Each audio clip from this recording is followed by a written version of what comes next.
కదండి, వాళ్ళు ఉన్నారా లేదా ఎవరు చెప్పాలి మేడం? చెప్పండి కార్తీక్ గారు. ఇప్పుడు అసలు చర్చను పక్కకు తీసుకెళ్లిపోతున్నారు. ఇప్పుడు లవ్ చర్ల గురించి చెప్తే మేము ఏం చేయాలి?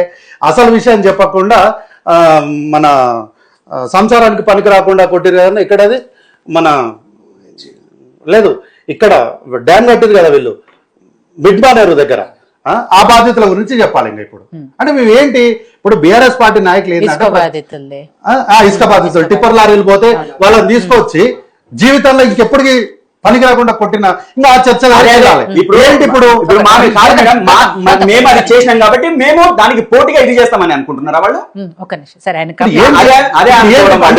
చర్చ ఎప్పుడు కూడా పక్కదారికి వెళ్ళిపోవాలని ఎందుకు బీఆర్ఎస్ పార్టీ నాయకులు ఎందుకు ఇట్లా మాట్లాడడం కోసం, సజావుగా జరగడం కోసం ఏమైనా మాట్లాడొచ్చు కానీ అసలు దానికి మూలాలే లేకుండా ఇష్టం వచ్చినట్టు మాట్లాడితే అడ్డుకోవడం తప్పితే మార్గం లేదు. చెప్పండి వద్దులే మేడం, వారిని మాట్లాడవాలని ఏం చేస్తాం.